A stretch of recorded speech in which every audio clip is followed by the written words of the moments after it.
دیکھیں بہتر سے بہتر زندگی کا خواب دیکھنا تو لوگ نہیں چھوڑ سکتے, ان کا حق بھی ہوتا ہے کہ وہ خواب دیکھتے ہیں, اور کیونکہ پاکستان کے اندر ان کو وہ اپرچونٹیز لوگوں کو نہیں نظر آتی ہیں, اور یورپ وہ کہتے ہیں نا کہ وہ گرینر پیسچرز ہیں, ان کو لگتا ہے کہ وہاں سب کچھ سہانے خواب, سہانا خواب ہوتا ہے, حالانکہ وہاں پہ بھی جب پہنچ بھی جائیں یہ تو خیر بہت بدقسمت, یہ واقعہ ایسا دل دہلا دینے والا ہے, اور پھر پہلا نہیں ہے کیونکہ نمبر کی وجہ سے ہم بہت زیادہ جو ہے سب ایک طرح سے مطلب نیشنل لیول پہ ہم اس کو ایک ٹریجڈی کے طور پہ دیکھ رہے ہیں, لیکن آئے دن اس طرح کے واقعات چھوٹے موٹے ہوتے رہتے ہیں جو رپورٹ نہیں ہوتے, اطلاع نہیں ہوتے ہیں. اور آپ دیکھیں کہ جو سمگلنگ ہیومن سمگلرز کا مافیا ہے وہ نیشنل انٹرنیشنلی لنکیجز ان کے ہیں, وہ جس طرح آپ نے بات کی جس روٹ سے وہ جاتے ہیں, مطلب باقاعدہ ایک بہت منظم نیٹ ورک گروہ موجود ہے. تو جو آپ کی بات ہے کہ دیکھیں لوگوں کا ایک تو یہ کہ ظاہر ہے کہ رسک لوگ اس لیے بھی لیتے ہیں کہ جیسے ہم جیسے پڑھے لکھے جیسے آپ جیسے نوجوان جو ہیں, اگر آپ کے پاس سکلز ہیں تو آپ دیکھیں یورپ میں آپ کو کینیڈا والے بھی ویزا دے دیں گے. آج کل انگلینڈ والوں نے بڑا انکریج کر رہے ہیں کہ اس کے لیے ایک لیگل طریقہ کار موجود ہے. جی, تو وہ کیونکہ جو ہمارا برین ڈرین ہے اس کے لیے تو یورپ تیار ہے, وہ ہمارے یہاں سے ریسورسز ہیومن ریسورسز کو اٹریکٹ کر کے بلکہ لے جاتے ہیں. لیکن جو لوگ ہمارے جن کے پاس اس طرح کی سکلز نہیں ہیں, اور آپ کو معلوم ہے کہ لیس کوالیفائڈ جو لوگ ہیں, انسکلڈ لیبر, ہاں انسکلڈ لیبر ہے, کیونکہ جو پہلے بہت زیادہ تو کھپ جاتے تھے, جیسے آپ کو معلوم ہی ہے کہ مڈل ایسٹ وغیرہ میں جب ایک طرح سے کنسٹرکشن بوم تھا, اب وہاں سے بھی لوگ جو ہیں فارغ ہونے لگے ہیں, تو پھر لوگ جو ہیں وہ مجبور ہیں کہ وہ دیکھتے ہیں اس طرف. تو ایک تو یہ کہ میں سمجھتی ہوں کہ ظاہر ہے کہ قصوروار تو میں لوگوں کو نہیں ٹھہرا سکتی, لیکن یہ بات ضرور ہے کہ یہ دیکھنا کہ وہ کس طریقے سے جاتے ہیں, اور ان کو یہ جو سارے جو رسک ہیں اس کے بارے میں بھی ایسا نہیں ہے کہ وہ کوئی بہت ہی چھوٹی سی اماؤنٹ دیتے ہیں, 28-30 لاکھ روپے دے کر جاتے ہیں. بالکل, جب اتنے پیسے آپ کے پاس ہیں, بزنس کریں, کوئی اور کام کریں. فرزانہ باری صاحب آپ ہمارے ساتھ ہیں, باجوہ صاحب کو ایڈ کروں گا. باجوہ صاحب آپ نے اس سارے معاملات کی جسے کہتے ہیں تہ تک آپ گئے, آپ کے خیال میں اصل بنیادی وجہ کیا ہے اور کہاں پر ہم ناکام ہوئے ہیں جس کی وجہ سے یہ بڑی تعداد میں لوگوں کے جانے کا سلسلہ ایسے حادثات اور ثانیات کے باوجود جاری ہے؟ دیکھیں, ایک تو ڈسپیرٹی ہے جو ہمارا سوسائٹی ہے اوور آل, اس میں بہت فرق ہے کہ ہمارے جو جاب اپرچونٹیز ہے ایک اس کا ایشو ہے, اور دوسرا جو ہے ہمارا جو سیٹ کلچر ہے اور ہمارا جو لوئر طبقہ ہے اس کی ایک منیمم لیونگ سٹینڈرڈ نہیں ہے ایز کمپیئر ٹو ہے. وہاں جو لیبر بھی ہے اس کا بھی ایک منیمم لیونگ سٹینڈرڈ رکھا ہوا ہے. یہ دس از دا بیسک تھنگ. دینی ایک یہ میجر ہے. سیکنڈ آ گئی کہ دیکھیں زیادہ تر جو لوگ جا رہے ہیں وہ ایک خاص ریجن سے ہیں. اگر غربت کی بات کی جائے تو غربت ظاہر ہے باقی 95% ایریا پاکستان کا اس میں بھی ہے. اگر ان امپلائمنٹ ہے تو وہاں بھی اس طرح ہوگی. صرف یہ گجرانوالہ ڈویژن میں تو یا کشمیر ایریا میں ان امپلائمنٹ زیادہ نہیں ہے. اس لیے جو ہمارا جتنا بھی میڈیا پر لوگ آتے ہیں اس کو انکریج کرتے ہیں جب وہ کہتے ہیں جی لوگ مجبور ہیں. مجبوری کم ہے, یہ فیسینیشن ہے ایک دوسرے کو دیکھ کے. اچھا یہ جو آپ کا جلدی امیر ہو گیا. مصطفیٰ باجوہ صاحب آپ نے بہت امپورٹنٹ پوائنٹ اٹھایا ہے کہ اگر غربت کا معاملہ ہے تو پورے پاکستان میں, اور خاص کر جس علاقے سے اگر بائی روڈ کی ہم بات کرتے ہیں, جب تفتان سے یہ گزر رہے ہوتے ہیں تو عدنان نے دیکھا ہوگا وہاں پہ تو پینے کا صاف پانی بھی دستیاب نہیں ہوتا. جو بلوچستان میں لوگ ماشکیل میں یا تفتان کے بارڈر پر ہیں یا پھر جیونی میں بارڈر پر ہیں یا پھر پنجاب میں ساؤتھ پنجاب جہاں سے یہ گزر کر آتے ہوں گے. خاص ریجن کی آپ نے بات کی, گجرانوالہ ڈویژن اور کشمیر کی, اس کا اسپیسیفک ریزن کیا ہے؟ اسپیسیفک ریزن دیکھیں, جب منگلا اور تربیلا ڈیم بنا تو اس کی جو لوگوں نے مائیگریشن کی اور سیٹلمنٹ ہوئی, اس میں یورپ لوگ بہت سے تعداد میں گئے, اسپیشلی یو کے گئے, اور یو کے جانے سے ان کی حالت بہتر ہوئی. اور جو بھی وہاں جاتا تھا, ابھی بھی جو جاتے ہیں, ان کا پہلا کام ہی ہوتا ہے کہ پیچھے گھر اچھا بنانا, چاہے وہ بڑی تکلیف دہ زندگی گزار رہے ہوں, کنجوسی کر رہے ہوں, برے حالات میں رہ رہی ہوں لیکن جو پیسہ وہ کماتی ہیں وہ سیو کرتی ہیں, اپنی ذات پہ خرچ نہیں کرتے ہیں, پیچھے بھیجتے ہیں, اور پیچھے والے ایزی منی آتی ہے اور وہ سب سے پہلے 2 کام کریں گے, گھر بہتر کریں گے اور گاڑی بہتر کریں گے. اور اس کو دیکھ کے ہر بندہ سمجھتا ہے کہ پتہ نہیں وہاں پہ درختوں کے پتے پیسے لگے جو ڈالرز اور پاؤنڈز جو ہے نا وہ لٹک رہے ہیں وہاں پر. اچھا, دوسری بات یہ ہے کہ ہمارا کیونکہ ڈی ویلیوشن کنٹینیوسلی ہو رہی ہے, ہمارے روپے کی ویلیو ختم ہوتی جا رہی ہے, اس کا فائدہ بھی ان کو ہو رہا ہے. تیسری وجہ یہ ہے کہ آپ کے جو بڑی فیکٹری تو لگ نہیں رہی, جو چھوٹا کارخانہ ہے وہ بھی ختم ہو گیا ہے, اور ابھی انٹرسٹ ریٹ اتنا زیادہ ہو گیا ہے. مجھے بتائیں کہ اگر فرض باجوہ صاحب یہ تو انٹرسٹ ریٹ کا 30 لاکھ روپیہ کر رہا ہے, انٹرسٹ ریٹ کا تو ایک اکانومی کا معاملہ ہے, اور واقعی یہاں پہ ڈی ویلیوشن کی وجہ سے لوگ سمجھتے ہیں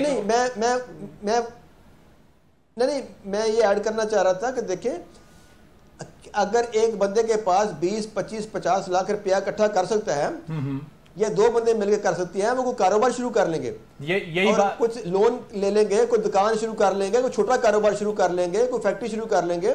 لیکن اس میں یہ پرابلم باجوہ صاحب کیسے شروع ہوگا؟ باجوہ صاحب اس میں یہ پرابلم ہوتی ہے, انہیں لگتا ہے کہ جب وہ یہ 20-25 لاکھ لگا کے یہاں کاروبار کریں گے تو ہو سکتا ہے کہ اسے کمانے میں یا جتنے پیسے ان کی ریکوائرمنٹ ہے اس میں 5 سال لگیں. یورپ جانے کی صورت میں یہ ریکوری 6 مہینے سے سال میں ہو سکتی ہے. آپ نے ان سارے معاملات کی تحقیقات بھی کی ہیں بطور FIA آفیسر. آپ کے خیال میں سسٹم میں کہاں پر خرابی ہے کہ ہم اس ایجنٹ مافیا کو قابو نہیں کر پاتے؟ دیکھیں میں پہلی بات آپ کی تھوڑی سی کلیئر کر دوں کہ وہاں جا کے بھی فوراً پیسے نہیں آتے, وہاں بھی لوگ 2 3 سال تو صرف سیٹل ہونے میں لگ جاتے ہیں. صحیح.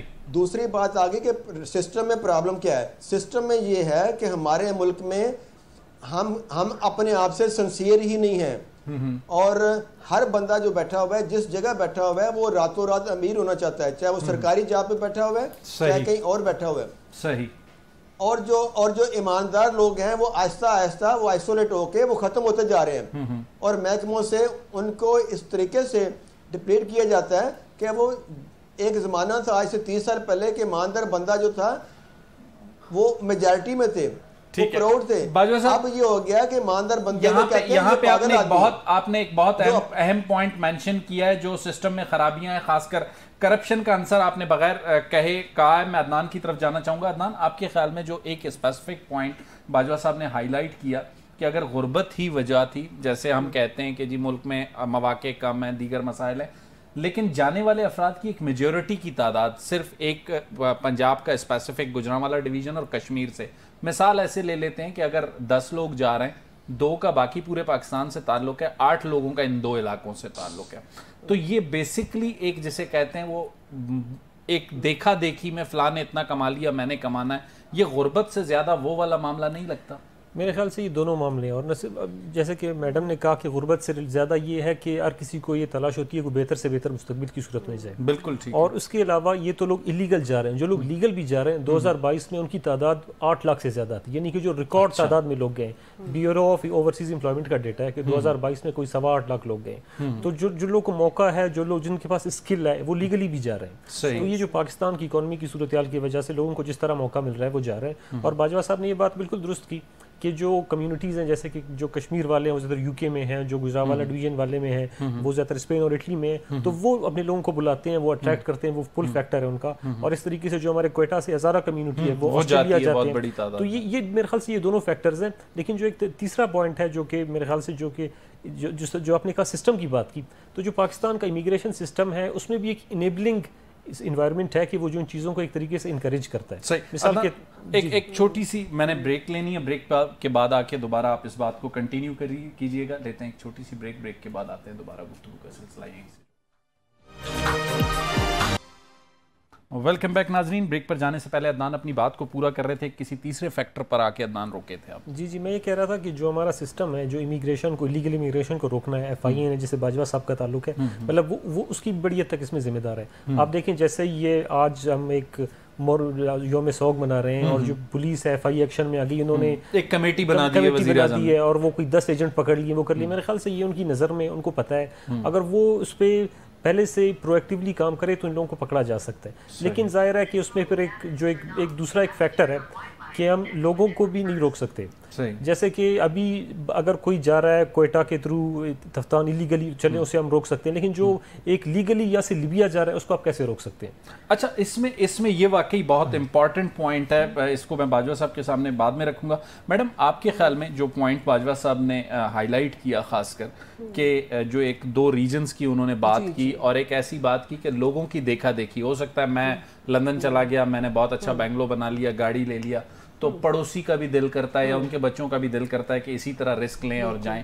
تو یہ بھی تو ایک فیکٹر ہے, صرف غربت نہیں ہے. ہاں یہ ضرور میں ان سے ایگری کرتی ہوں کہ ایسپریشن کی بات ہے نا, کہ یہ تو نہیں ہے کہ ہم سمجھیں کہ جو صرف دال روٹی کھا سکتا ہے, یہ درست بات ہے کہ جو کور پور ہے وہ تو اتنا پیسہ نہیں خرچ کر سکتا نا, وہ یہ رسک نہیں لیتے. جو آپ کا مڈل لیول کا جو پور ہے, جس کی مڈل کلاس کی ایسپریشنز ہیں, جو آگے بڑھنا چاہتا ہے, جو اپنی زندگی, تو وہ طبقہ جو ہے وہ اس کے اندر انوالو ہوتا ہے. دیکھیں ایک تو یہ ہے نا کہ جو ہم بات کریں کہ جو ایک ہیومن ٹریفکنگ سمگلنگ جو پاکستان سے باہر ہو رہی ہے سسٹم کی, جب ہم بات کرتے ہیں دیکھیں اس سے تو ہزاروں اور کروڑوں تو میں نہیں کہوں گی لیکن لاکھوں کی تعداد میں جو انٹرنل ٹریفکنگ ہو رہی ہے پاکستان کے اندر, جو ہیومن سمگلنگ ہوتی ہے جس میں عورتیں ہیں, بچے ہیں. تو یہ جو سسٹم ہم نے بنائے ہوئے ہیں, دیکھیں لا ہمارے پاس ہے, ہمارے پاس 2018 کا پروٹیکشن ایکٹ, لا صرف عام آدمی پریسائزلی.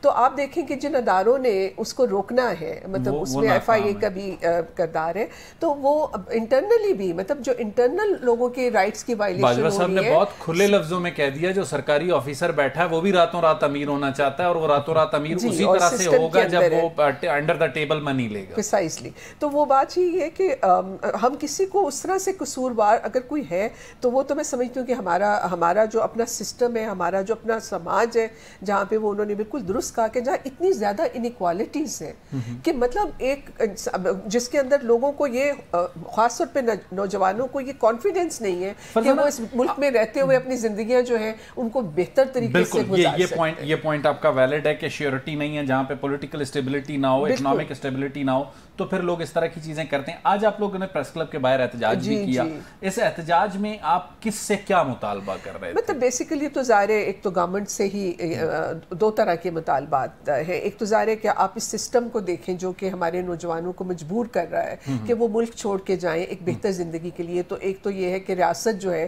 وہ ایسا ایک انیبلنگ انوائرمنٹ کریٹ کرے جہاں پہ ہمارا نوجوان جو ہے وہ یہاں پہ رہ سکے اور اپنے جو خواب ہے اس کو پورا کر سکے. اور دوسرا ظاہر ہے کہ ہمارا جو یہ جو پورا ایک اللیگل پورا مافیا اس کے طور پہ کام ہو رہا ہے, جس میں نہ صرف یہ کہ جو ایکسٹرنل آؤٹ آف پاکستان جو ہیومن ٹریفکنگ اینڈ اسمگلنگ ہوتی ہے, جو انٹرنلی بھی ہو رہی ہے جس کو ہم نہیں دیکھ رہے, جس میں لاکھوں عورتیں بچے متاثر ہوتے ہیں. ماڈرن سلیوری ہمارے ہاں وہ ہے, تو اس کو بھی ہم مطالبہ کر رہے ہیں. لیکن اس کے ساتھ ساتھ آپ ان فیملیز سے مطالبہ نہیں کریں گے جو اپنے بچوں کو لاکھوں روپے دیتے ہیں؟ دیکھیں یہ 25-30 لاکھ روپے جو بھی بچہ گیا ہے اس کے والد نے کمائے ہوں گے, بھائی نے کمائے ہوں گے, ماں نے جوڑے ہوں گے, کیوں انہیں موت کے منہ میں جانے کے لیے یہ 25-30 لاکھ روپے ایجنٹ کے ذریعے دیتے ہیں؟ بالکل. دیکھیں وہی بات ہے نا کہ لوگوں کے اندر اتنی اویئرنیس نہیں ہے کہ رسک کیا ہے. ظاہر ہے کہ بچے کنونس کرتے ہیں اپنے پیرنٹس کو اور ان کو لگتا ہے, اور پھر اس طرح سے بہت لوگ گئے بھی ہیں. دیکھیں اب جو ویسٹ کے اندر یہ آپ دیکھیں کہ بہت زیادہ اب سختی ہونے لگی ہے,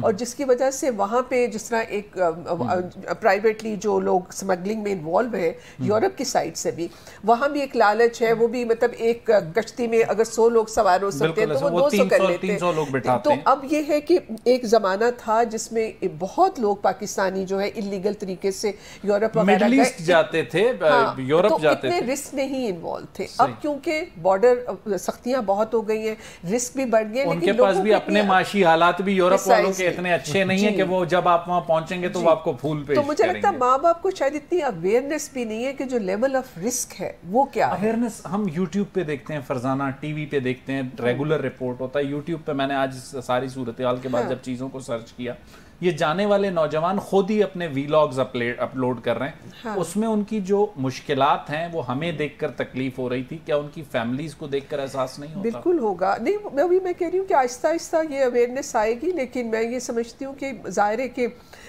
جو ماں باپ اپنی ظاہر ہے وہ بھی اپنی مشکل کی کمائی بچوں کو دیتے ہیں, تو وہ اور سب سے بڑی کمائی وہ بچے ہوتے ہیں خود اس کمائی کو چھوڑ کے.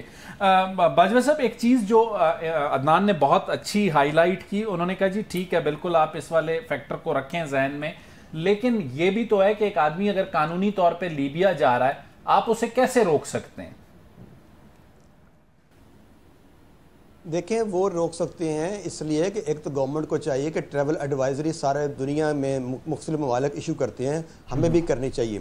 اگر ایک لیبیا ڈسٹیبلائز کنٹری ہے تو ہمیں وہاں پہ اوائڈ کرنا چاہیے ایک بندہ جو پراپر امیگریشن کے پاس پاور ہوتی ہے کہ امیگریشن دیکھے کہ یہ بندہ ایک لیجیٹیمیٹ ٹریولر ہے، اس کی پوزیشن ہے کہ یہ وہاں پہ سیر سپاٹے کے لیے جا رہا ہے، اگر اس کو جاب اپرچونٹی ہے تو وہاں جاب اویلیبل ہے کہ نہیں جا رہا۔ اور آپ دیکھیں گے اگر یہ ڈیٹا اکٹھے کریں گے تو اس میں بھی آئیڈینٹیفائی ہوگا کہ کس ایئرپورٹ سے سب سے زیادہ لوگ جا رہے ہیں اور کیوں جا رہے ہیں، اور وہاں پہ کون لوگ بیٹھے ہوئے ہیں، وہاں جو کام کر رہے ہیں ان سے بھی اندازہ ہو جائے گا۔ جب یہ جو کمیٹی بنی ہے الحمدللہ بڑے اچھے افسر ہیں، مجھے نہیں پتا باقی میں کون ہے، لیکن ڈاکٹر احسان صادق صاحب انتہائی ایماندار اور کمپیٹنٹ افسر ہیں، انہوں نے ایف آئی میں رہتے ہوئے بھی کرپشن کا بہت خاتمہ کر رہے تھے، لیکن پھر شہزاد اکبر صاحب نے ایک ایک چن کے ایک بندے کو جو ایماندار تھا وہ ایف آئی سے نکالنا شروع کر دیا، اس میں میں بھی شامل تھا، میں بھی ان کا وکٹم بن گیا۔ اور لیکن ابھی دوسری بات یہ ہے کہ ایک تو ٹریول ایڈوائزری شروع کرنا، ہیومینیٹیرین سٹوری پہ ہوں، اچھا ایک تو ٹریول ایڈوائزری جاری کرنی چاہیے پہلی بات۔ دوسرا دیکھیں انڈر ایج بچے جا رہے ہیں تو وداؤٹ جو پیرنٹس کے وہ کیسے جا رہے ہیں، صحیح دوسری بات کریں کہ صرف پیرنٹس، لیکن باجوہ صاحب ایک چیز مجھے یہ بتائیے گا، میری معلومات کے مطابق آپ نے کئی جو ہے ایجنٹس ہیں ان کے خلاف کارروائیاں کی، گرفتاریاں کی، کسی کو قرار واقعی سزا دلوانے میں آپ اپنے پروسیکیوشن کے ذریعے کامیاب ہوئے یا تمام لوگ بیل آؤٹ ہو گئے؟ دیکھیں اس کی مین ریزن ہے کہ اگر کسی اچھے افسر کو کسی جگہ ٹکنے دیا جائے گا تو وہ کامیاب ہوگا، سزا بھی دلوائے گا۔ اگر کسی کو رکنے نہیں دیا جائے گا، میں گجرات مجھے ڈی جی ایف آئی نے چیف جسٹس نے سو موٹو لیا جب پچھلی 2018 میں کشتیاں ڈوبی، اس کے بعد مجھے اسپیشل بھیجا گیا، اور مجھے جب میں نے دیکھا کہ وہاں بسیں کی بسیں بھر کے بلوچستان جا رہی ہیں، میں نے ایک بس پکڑی، دوسری پکڑی، تیسری پکڑی، اور جب میں نے فل بسیں بھر بسیں جا رہی تھی، اور جب پرچے درج کرنے شروع کیے بس کمپنیوں پر درج شروع کیے تو اس کے بعد 6 مہینے بھی مجھے نہیں برداشت کیا اور فوراً جو ہے وہ مجھے ٹرانسفر کر دیا گیا۔ یہ سب سے بڑا مسئلہ ہے۔ سجاد باجوہ صاحب نے جو چیزیں ہائی لائٹ کی ہیں، عدنان عامر سے ہم نے گفتگو کی، ڈاکٹر فرزانہ باری صاحبہ سے گفتگو کی، ایک جو سب سے بڑا مسئلہ ہے اگر اس ہیومن ٹریفکنگ کے معاملے کو روکنا ہے، جو گورنمنٹ آفیشلز ہیں انہیں ہمیں اونرشپ دینی ہوگی۔ اب اگر ایک آفیسر نے 3 سے 4 بسز بھری ہوئی پکڑی تھیں، 6 مہینے بعد آپ نے ان کا تبادلہ کر دیا، نیا جو آفیسر آئے گا وہ اس کیس کو اس انداز میں پرسیو کرتا ہے یا نہیں کرتا، جس کے نتیجے میں یہ ایجنٹ مافیا جسے کہتے ہیں مزید مستحکم ہوتا ہے اور مزید شکار گھیرتا ہے، اور پھر اس طرح کے انسانی المیے جنم لیتے ہیں۔ ناظرین لیں گے ایک چھوٹا سا بریک کے بعد آئیں گے اور بات کریں گے۔ اس وقت جو ہے پنجاب، بلوچستان اور خیبر پختونخوا کے بجٹ پیش ہونے جا رہے ہیں، ان بجٹ کی کہانی اور خاص کر بلوچستان کا ڈیولپمنٹ ماڈل۔ ڈاکٹر فرزانہ باری صاحبہ کا اور باجوہ صاحب کا شکریہ ادا کروں گا۔ عدنان عامر میرے ساتھ ہوں گے، بلوچستان کے بجٹ اور ڈیولپمنٹ ماڈل پر عدنان کے ساتھ کچھ گفتگو جاری رکھیں گے۔ لیتے ہیں ایک چھوٹا سا بریک۔ ویلکم بیک ناظرین۔ بریک پر جانے سے پہلے ہم یونان کشتی حادثہ اور ایک انسانی المیے اور ہماری جو ذمہ داریاں ہیں ان پر بات کر رہے تھے۔